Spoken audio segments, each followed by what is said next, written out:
Hello everyone, welcome to AKSIS Academy Daily Current Affairs. So, నేను ఇచ్చినటువంటి క్వశ్చన్లో term sometimes is in the news and their origin. So ఇందులో భాగంగా first రెండు తప్పు. NX1 కంట్రీస్ కార్టెజినా కాదు ఇది. సో మనం నిన్న అనుకున్నాం Stockholm convention, certified emission reductions నగోయే కాదు. సో క్లీన్ డెవలప్మెంట్ మెకానిజమ్స్ వచ్చేసి మాత్రం Kyoto protocol. So answer is 3 only. ఇక ఈరోజు టాపిక్ వచ్చేసి భారతదేశంలో సేవా రంగం గురించి స్పెషల్గా చెప్పాల్సిన అవసరం లేదు. భారతదేశంలో ప్రాథమిక, ద్వితీయ, తృతీయ రంగాల్లో మనకి అద్భుతంగా జీడిపికి కాంట్రిబ్యూట్ చేస్తున్నటువంటి రంగం సేవా రంగం. అయితే సేవా రంగంలో కూడా కొన్ని సవాళ్ళు ఉన్నాయి. డెఫినెట్గా సేవా రంగం మనకి దాదాపుగా 55% జీడిపిని సపోర్ట్ చేస్తుంది, దట్ ఈస్ ట్రూ. బట్ సేవా రంగంలో ఇంకా స్టిల్ మనకి కొన్ని గ్యాప్స్ అనేటటువంటివి ఉన్నాయి, ఛాలెంజెస్ అనేటటువంటివి ఉన్నాయి. వాటి గురించి మనం ఈరోజు సెషన్లో చూద్దాం. ముఖ్యంగా annual survey of service sector enterprises అని ఒకటి వచ్చింది. సో ఒక పైలట్ స్టడీ చేశారు ministry of statistics and programme implementation వాళ్ళు, annual survey of service sector enterprises అని.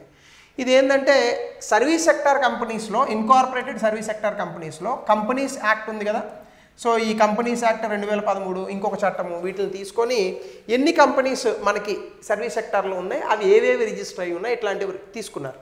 So annual survey of unique కార్పొరేటెడ్ sector enterprises అని ఒకటి సర్వే ఉంది. ఆ సర్వేలో కొన్ని అంశాలను కవర్ చేయలేదు.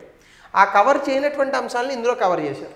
సో అందులోనే భాగంగా ఇక్కడ కీ ఫైండింగ్స్ ఏమున్నాయంటే దాదాపుగా మనకు ఉన్నటువంటి సేవా రంగంలో 82% ఉన్నటువంటి కంపెనీలన్నీ కూడా ప్రైవేట్ లిమిటెడ్ కంపెనీస్. అలాగే 8% ఏమో ప్రైవేట్ పబ్లిక్ లిమిటెడ్ కంపెనీస్, 8% మరొక 8% ఏమో limited liability partnerships. Limited liability partnership అంటే ఏంటంటే ఒక 2-3 పార్ట్నర్స్ ఉన్నారనుకోండి, ఒక పార్ట్నర్కి కొంత లయబిలిటీయే ఉంటుంది. ఫర్ ఎగ్జాంపుల్ కంపెనీ మొత్తం లాసుల్లోకి వెళ్ళింది అనుకోండి, వీడు కంపెనీ లాసుల్లోకి వెళ్ళింది కాబట్టి వీడు మొత్తం భరించాల్సినటువంటి అవసరం ఉండదు, అందరూ సమానంగా భరించాల్సిన అవసరం ఉండదు. వాళ్ళు రాసుకున్నటువంటి పార్ట్నర్షిప్ అగ్రిమెంట్కి గాను లిమిటెడ్ లయబిలిటీ అనేది ఉంటుంది అనమాట. ప్రైవేట్ సెక్టర్ కంపెనీస్ అంటే ఎవరి షేర్లు వాళ్ళకు ఉంటాయి. సో ఈ రకంగా ఫస్ట్ మనం ఇనీషియల్ ఇన్ఫర్మేషన్ని చూడొచ్చు. అయితే దేశంలో సర్వీస్ సెక్టార్ యొక్క ఇంపార్టెన్స్ ఏందనేది కనుక మనం చూస్తే, భారతదేశంలో ఇప్పుడు జీడిపిని జీవీఏ రూపంలో లెక్క పెడుతున్నాం కాబట్టి ఈ గ్రాస్ వాల్యూ ఎడిషన్లో 55% ఈ కాంట్రిబ్యూషన్ అనేటటువంటి సర్వీస్ సెక్టార్ నుంచి ఉంది. 2014లో ఇది 50% మాత్రమే ఉంది. సో ఇది మంచిదా చెడ్డదా అంటే ఒక రకంగా మంచిది, ఒక రకంగా చెడ్డది అని నేను అనను. కానీ ఇండస్ట్రియల్ సెక్టార్ అనేటటువంటిది కూడా ఉండాలి ఎక్కువగా.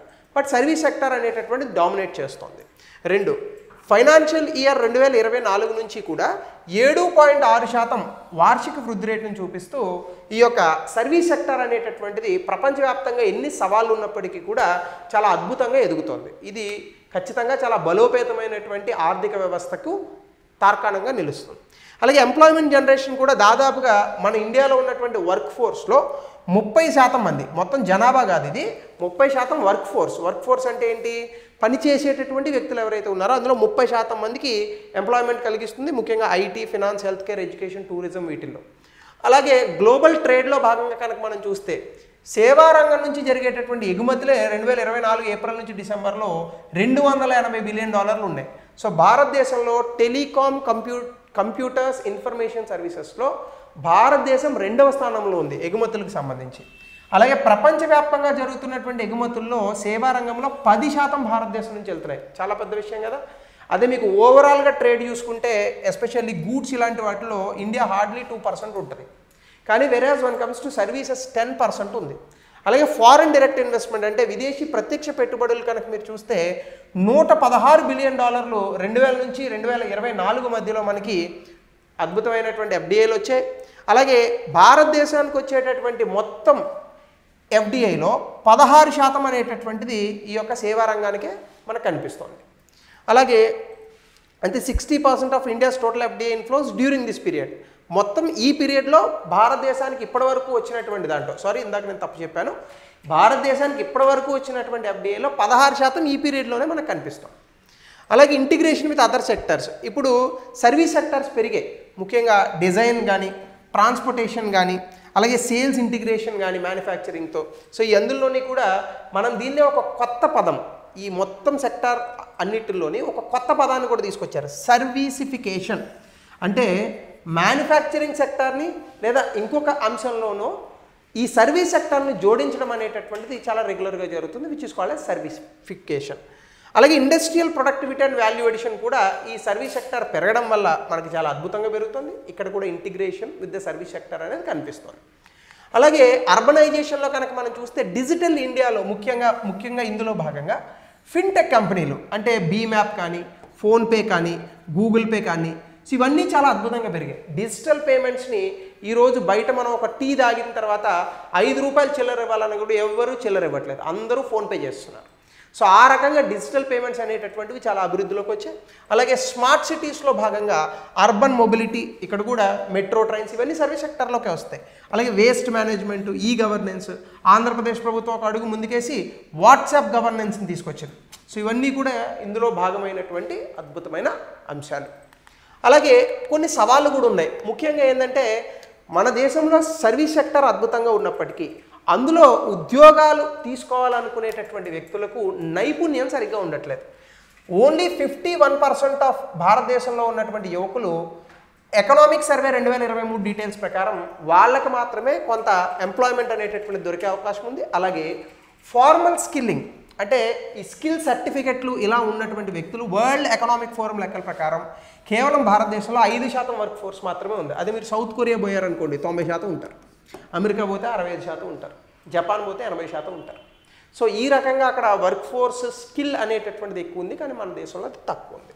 అలాగే ఇన్ఫార్మల్ ఎంప్లాయ్మెంట్ దాదాపుగా 2017-18లో 78% సేవా రంగంలో ఉన్నటువంటి ఉద్యోగాలన్నీ కూడా అసంఘటిత రంగంలో ఉన్నాయి. ఉదాహరణకి సెలూన్ ఉందనుకోండి, అది కూడా సర్వీస్ సెక్టరే కానీ అసంఘటిత రంగంలో ఉన్నట్టు.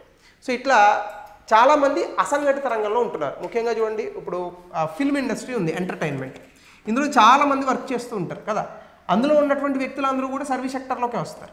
సో వీళ్ళందరికీ కూడా పిఎఫ్లు, సిఎఫ్లు, డిఎఫ్లు అవే ఉండవు. సో వీళ్ళందరూ ఇన్ఫార్మల్ సెక్టర్లో ఉన్నారు. కాబట్టి ఇన్ఫార్మల్ సెక్టర్లో ఉన్న వాళ్ళని మనం ఫార్మల్ సెక్టర్కి తీసుకురావాలి. అలాగే గిగ్ ఎకనామీ ఈ మధ్యకాలంలో బాగా పెరుగుతుంది. స్విగ్గీ, ఓలా, ఊబర్ ఇట్లాంటి వాళ్ళకు కూడా పిఎఫ్లు, సిఎఫ్లు, గ్రాడ్యుయేటీలు, బోనస్లు ఏమి ఉండవు. సో వీళ్ళకు కూడా హెల్త్ ఇన్సూరెన్స్లు ఉండవు, రిటైర్మెంట్ ఫండ్స్ ఉండవు, పెన్షన్స్ ఉండవు, పెయిడ్ లీవ్లు ఉండవు. గ్లోబల్ కాంపిటీషన్ ప్రొటెక్షనిజం ద్వారా వీళ్ళు కూడా చాలా విపరీతమైనటువంటి ఈ కాంపిటీషన్ ఎదుర్కొంటున్నారు. సో ఇవన్నీ కూడా మనకు ఉన్నటువంటి అనేక సవాళ్ళు. గిగ్ ఎకనామీకి సంబంధించి ఈవెన్ ఒక చట్టం కూడా తీసుకొస్తుంది కేంద్ర ప్రభుత్వం. అలాగే ఐటీ సెక్టార్లో కూడా మీరు చూస్తే H1B అమెరికా వెళ్ళేటటువంటి వ్యక్తులకి H1Bని నిరాకరిస్తున్నారు. అలాగే ఫిలిప్పీన్స్ లాంటి దేశాలు, వియత్నాం లాంటి దేశాలు కూడా ఇప్పుడు ఐటీ బీపీఓ ఇండస్ట్రీలో విపరీతమైనగా పెరుగుతున్నాయి. ఇవన్నీ ఇండియాకి చాలా అద్భుతమైన కాంపిటీషన్ ఇచ్చేటటువంటి దేశాలు. అలాగే కాస్ట్ అడ్వాంటేజ్, ఇండియాలో ఐటీ వేజెస్ కూడా పెరుగుతున్నాయి. గతంలో భారతదేశంలో ఉన్నటువంటి ఇన్ఫర్మేషన్ టెక్నాలజీ సెక్టర్ ఎందుకు అమెరికాని విపరీతంగా ఆకర్షించిందయ్యా అంటే తక్కువ జీతాలకు పనిచేసేవాళ్ళు. కానీ ఇప్పుడు భారతదేశంలో వస్తున్నటువంటి ఈ కొన్ని వేజెస్ వీటి ప్రకారం పెరుగుతున్నటువంటి ఆదాయాలు వీటి ప్రకారం ఎక్కువ ఎంప్లాయ్మెంట్కి ఎక్కువ జీతాలు ఇవ్వాల్సి వస్తుంది. కాబట్టి ఖర్చు కూడా 8-10% ప్రతి సంవత్సరం పెరుగుతుంది. సో దీనివల్ల కూడా ప్రపంచ దేశాల నుంచి వచ్చే ప్రాజెక్టులు వేరే దేశాలకి తరలిపోయే అవకాశం ఉంది. అలాగే ఇన్ఫ్రాస్ట్రక్చర్ గ్యాప్స్లో కనుక మనం చూస్తే large firms slow in adapting AI&ML అంటే ఆర్టిఫిషియల్ ఇంటెలిజెన్స్, మెషిన్ లెర్నింగ్ని అడాప్ట్ చేసుకోవడంలో ఈవెన్ పెద్ద సంస్థలు కూడా కాస్త వెనుకంజలో ఉన్నాయని మనకి రిపోర్ట్ చెప్తుంది. అలాగే micro, small and medium enterprises ముఖ్యంగా రూరల్ ఏరియాస్లో ఆడవాళ్ళు నడిపేటటువంటివి కానీ SC, ST వీళ్ళందరూ కానీ డిజిటల్ టూల్స్ని అనుసరించట్లేదు, ఇంకా పాతకాలపు పద్ధతులను అనుసరిస్తున్నారు. ముఖ్యంగా పేమెంట్ లాంటి వాటికి కూడా ఇంకా కొత్తగా వచ్చినటువంటి టెక్నాలజీస్ని అడాప్ట్ చేసుకోవడంలో కొంత ఫెయిల్ అవుతున్నారు. అలాగే పోస్ట్ పాండమిక్ వల్నరబిలిటీస్ కనుక మీరు చూస్తే టూరిజం కొంతవరకు ఇన్బౌండ్ టూరిజం రికవరీ అవుతుంది. ఫారెన్ టూరిస్ట్ అరైవల్స్ కూడా 2019 ఏ లెవెల్స్లో ఉన్నాయో పాండమిక్ తర్వాత 90% ఆ లెవెల్స్కి చేరుకున్నాయి కాబట్టి పర్వాలేదు. కానీ పోస్ట్ పాండమిక్ తర్వాత మనకు వచ్చినటువంటి ఇబ్బందుల నుంచి ఇంకా భారతదేశం పూర్తిగా బయటపడలేదు. సో ఈ పర్టికులర్ ఛాలెంజెస్ని ఎదుర్కోవాలి, భారతదేశంలో సేవా రంగాన్ని మళ్ళా పరుగులు పెట్టించాలి, ఇంకా బెటర్గా చేయాలంటే ఏం చేయాలి? ముందుగా అప్స్కిల్లింగ్ అంటే మన దేశంలో ఉన్నటువంటి యూత్ ఎవరైతే ఉన్నారో యువత వీళ్ళకి అద్భుతమైనటువంటి నైపుణ్యాన్ని తీసుకురావాలి. సో దీనివల్ల మనకి ఏమవుతుంది, ప్రపంచవ్యాప్తంగా పోటీతత్వం పెరుగుతుంది, డిజిటల్ ఇన్ఫ్రాస్ట్రక్చర్ పెరుగుతుంది, ఈవెన్ సైబర్ సెక్యూరిటీని పెంచాలి. అలాగే Tier 1, Tier 2 సిటీస్లో కూడా అద్భుతమైనటువంటి గ్రోత్ తీసుకురావాలి. యాక్చువల్లీ ఇది కూడా సెపరేట్ పాయింట్ 1, 2, 3, 4. సో స్కిల్లింగ్ తీసుకురావాలి, ప్రపంచవ్యాప్తంగా కాంపిటేటివ్నెస్ తీసుకురావాలి, భారతదేశంలో డిజిటల్ ఇన్ఫ్రాస్ట్రక్చర్ని పెంచాలి, సైబర్ అటాక్స్ని తట్టుకునేటట్టు సైబర్ సెక్యూరిటీస్ తీసుకురావాలి. అలాగే Tier 2, Tier 3 సిటీస్లో కేవలం మెట్రోపాలిటన్ సిటీస్లో కాకుండా టైర్ 2 టైర్ 3 సిటీస్లో కూడా మనం డెవలప్మెంట్ని తీసుకురావాలి, ముఖ్యంగా ఐటీ ఇలాంటి వాటిని. సో ఇవన్నీ చేస్తే సేవా రంగం బెటర్గా ఉంటుంది. సో దీనికి సంబంధించి కొంచెం రిలేటెడ్గా ఒక క్వశ్చన్ ఇచ్చాను, దీని ఆన్సర్ని కమెంట్ సెక్షన్లో తెలపండి. అలాగే normally country shift from agriculture to industry later to services, but India directly shifted from agriculture to services. దీనికి గల కారణాలు ఏంటి? అలాగే can India become a developed country without industrial base? ఖచ్చితంగా కష్టం. సో దీన్ని 200 పదాల్లో రాయండి. ఎప్పుడో ఇచ్చిన question, but still relevant even today. So ఇది ఈరోజు topic. So thank you, have a nice day.